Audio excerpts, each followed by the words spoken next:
What a privilege it is to be able to talk to you today on something I am so passionate about. Songwriting. Some of you will be in jobs that you love, and some of you will be in jobs that you hate. Some of you will think that you're lucky, you're fortunate to be able to be creative, to be musical, to be artistic, maybe in what you do. And then there's others in the room who probably at some point in their life, maybe when you were a child, somebody said to you, you're not the creative one. You're not the musical one. It's not going to work. No, we need to move you into something else. I had that experience, actually. I was moved from my art class to the woodwork class because I couldn't draw. I'm sure everybody's had a little bit of that at some point. But today we're going to talk about creativity, particularly in music and particularly songwriting. The strange thing is that music is disappearing from our schools. GCSE numbers are getting lower every year, and that's not because young people don't want to study music. It's because somewhere nearer the top of academia, they've decided to remove GCSE as an option and A-level music as an option. It's very sad, but that's the world we're in at the moment. And the strange paradox is that in higher education, numbers are going up. There are more music courses and more music applications in higher education. It's a strange world.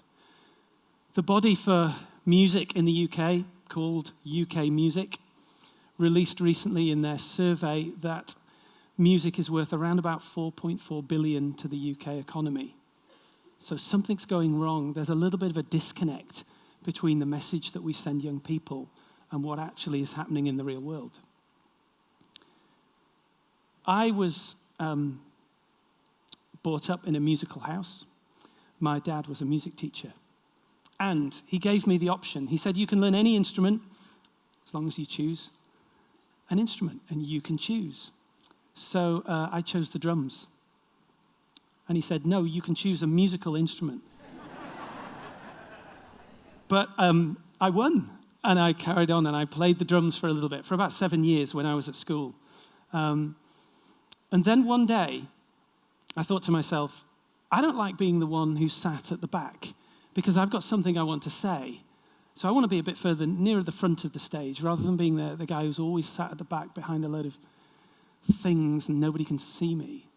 There was a story, there was a desire in me that I wanted to share something with the audience. And at the same time, my youth leader, I was in a youth group, and my youth leader said, Saturday morning, we're going to go down the charity shop. Come with me. And we found an old acoustic guitar for £20. He bought it for me. He took me home. He taught me 3 chords. And that was all I needed to then go away and start writing songs in my bedroom. And suddenly, life changed. I gave up the drums, and I came to the front of the stage, and I found 10, 20 people who would sit there and listen to what I was singing. Something clicked. And I knew I had a story to tell, and I knew I wanted other people to feel that they had a story to tell as well. And then skip forward maybe actually 30 years, but we'll come back to that. I found out that my great-grandfather was also a songwriter, and I never knew. Nobody in my family had told me. But my great-grandfather used to write songs that thousands of people sang 100, 120 years ago, and nobody had told me. And it had taken me 30 years of a career to actually find that out. Weird. Nature and nurture. Are we born this way, or are we developed? Does something develop in us as we grow? In Shakespeare's play, The Tempest, there's a real conflict, an underlying theme in the play between nature and nurture, and the way we're born and the skills we choose to develop and the path that's placed in front of us. And I actually think there's a little bit of both that goes on. There is no right or wrong answer for those two. There's a little bit of both.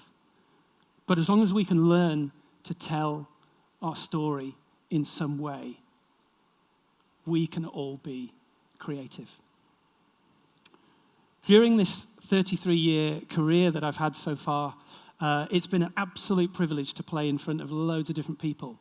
So one of the places that actually I got to go to was the Ukraine. I got to play in a refugee camp. They'd taken over a derelict school building. They'd used the hall and all of the big rooms for sleeping, so they didn't have a hall for me to actually go and be with the children in. So we ended up in the corridor of the school, and you can see them there. And the amazing thing is just playing a song and trying to communicate, it immediately came back to me. And they immediately engaged in the songwriting process, in the singing process, in the musical creation process. Somewhere else I went to was India. Just after the tsunami, I got to travel around 13 villages on the eastern coast of India with my guitar. And in every village I went to, people were so excited to just sing. And I would play the songs and try to teach them some of the songs and try to teach them some of the melodies. And it came straight back. There was a real hunger to just be musical. Perhaps they'd never been given that before. But then, after quite a long time of being in this kind of career, things happened, and I suffered from depression for a couple of years. Somebody stole the gift from me.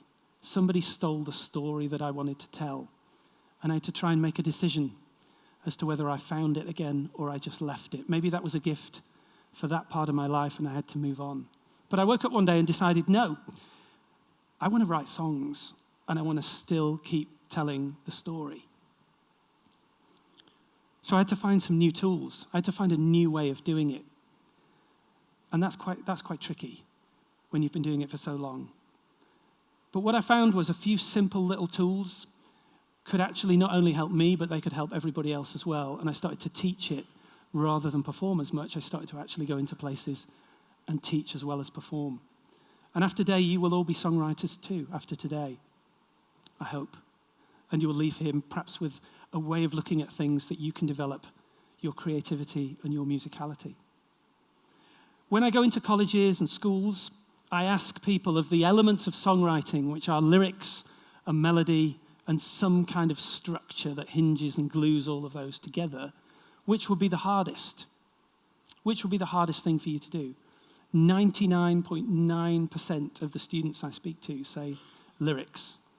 There's something difficult about telling our own story and putting it into words. Perhaps we could sing a melody like you do in the bathroom some mornings, but there's something difficult about putting your story actually into words. So I came up with this method, which I snappily came up with an amazing title that everybody's going to remember. I called it the Keith Ayling songwriting method. So that maybe needs a little bit of work, but that was what I came up really quickly with. And the idea with this method is that you brainstorm something really trivial. I've got a 3-year-old son, so I'm regularly stealing his toys from his playbox in the lounge, putting them into my little bag and taking them off to schools and colleges. And he's left at home a little bit sad, wondering where all of his toys have gone. And I'm getting these toys out of the bag for the students. And they use these toys to stimulate some kind of direction in their writing. Because if you say to anybody, if I said to you now, write me a song about love, life, and death and your experience of those. Yeah, you'd find that one a little tricky. But if I said, write one about this little toy car from my son's box, you'd start to brainstorm on a sheet, hopefully, all the things that car could say and mean to you, the color, how it feels to drive a car, the memory that you have of driving a car, the last holiday you had where you drove in a car. And we sketch all of this out onto a sheet, and we come up with some ideas, and then we look at the sheet and we pick the strongest idea from the sheet, and that becomes our chorus. And then we look at the other lines on the sheet and we try and hinge those together into a verse. And we end up, after around about 10 minutes, with the structure and the formation of a song, which we can then just improvise and see what happens. And within about half an hour in a classroom, we've written a song. It's amazing. It's magic.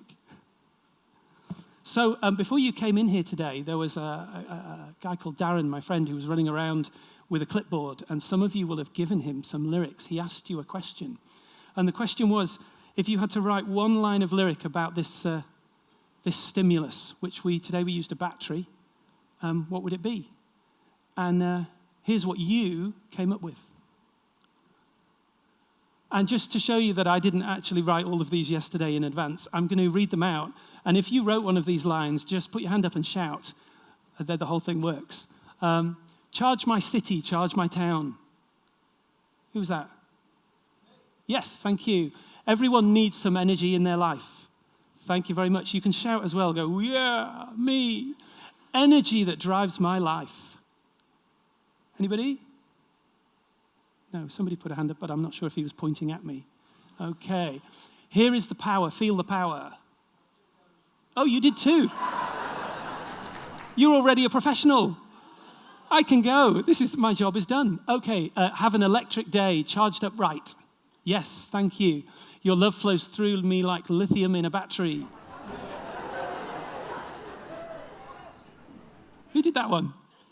See, they don't want to admit now. They're embarrassed. Volts flying, tongue shocking.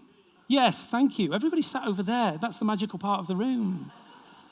Okay, so what we're going to do is we're just going to rejig some of these.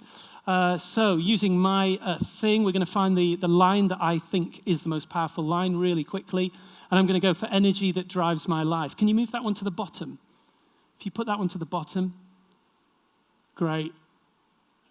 And then we need a really strong line to open the song. That's another good thing that I keep saying, always have a really good opening line. Everyone needs some energy in their life. I'm going to go for that one. That's quite communal. Everybody needs it. It grabs everyone right at the start of the song. Put that one at the top. Here is the power. Feel the power. If you put that number 2, and then what we'll do is we'll change a word in that line, because power is repeated. So if you change the second power to light, okay, I'm going to change this one, if that's okay with you. Have an electric day, charge up right. Okay, let's say we're electric, so change have an to we're. We're electric, take out day. We are the sound, so take that bit out and put we are the sound. Good, for speed, we'll throw that one in. And then put a couple of space returns, yeah. If you move energy that drives my life up to the middle spacey bit now, we'll make that our chorus. Right, and then if you put you are the energy. That's good. Brilliant. Okay, so we've got a verse, we've got a chorus, and we've got a little bridge thing here going on. In around about three minutes, was that, maybe? I don't know. Okay, we'll come back to that at the end. Something else I discovered whilst I was trying to learn these tricks and get little fast ways for people to become creative again with stories. Because what you'll notice about this, it's not really about a battery, is it? It's about something much deeper and something much more powerful. It's about a communal feeling that actually something is happening in Leamington Spa. There is electricity here. Something is going on. And I didn't write this, you did. But something else I discovered was that there are moments in my day when suddenly I feel more creative than other times. So I could sit down to write a song and nothing happened. But then other times I would be doing something where it's completely inappropriate. For example, washing up with your hands in the sink or driving a car are the worst times to try and write a song. I've tried. They are. And I got some points as a result. But they're the worst times. But sometimes that's when the brain clicks in with something to write the song. So I started to look at this, and I discovered that the medial prefrontal cortex, the part of the brain at the front here, which stimulates ideas where the sparks happen, we can actually manufacture a way to make that happen. We don't have to wait for the inspiration to be creative. There are triggers that you can use. And the first thing you need to do is really fuel and feed your brain. So you need to study, read, watch videos, talk to people, and feed the brain about the kinds of things you want to be creative in, the kind of things you want to talk about that are going to help you tell your story. And in this hard drive, all that is stored with your memories and the stories, everything you've done, and the information you're putting in. And then you need to leave it. You need to let it marinate. So rather than try and get an immediate result, you need to let it sit there in your head.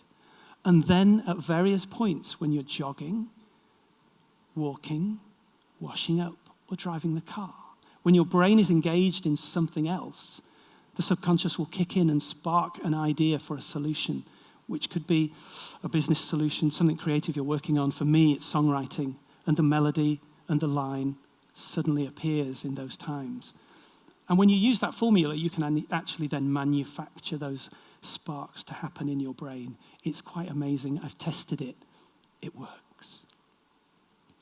So now I'm going to try and make a melody up for your lyrics, if that's okay. Nice one.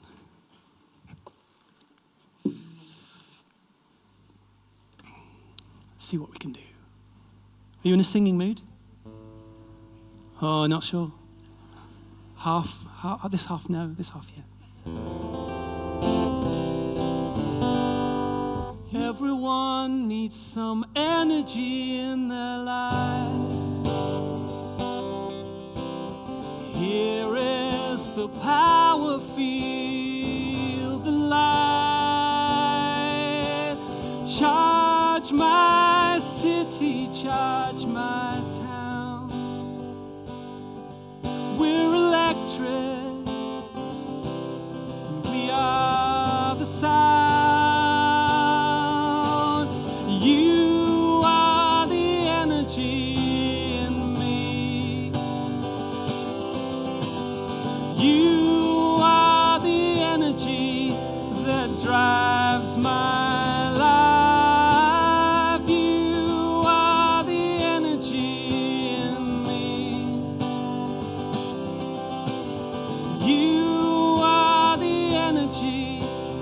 drives my life. Your love flows through me like lithium in a battery.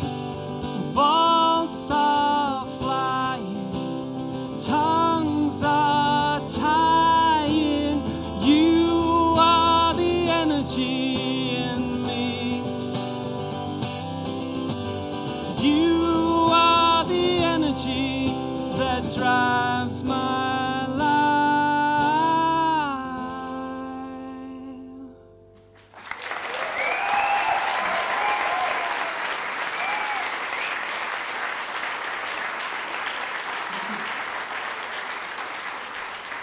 You are now all songwriters. Welcome to your new creative future. Thank you.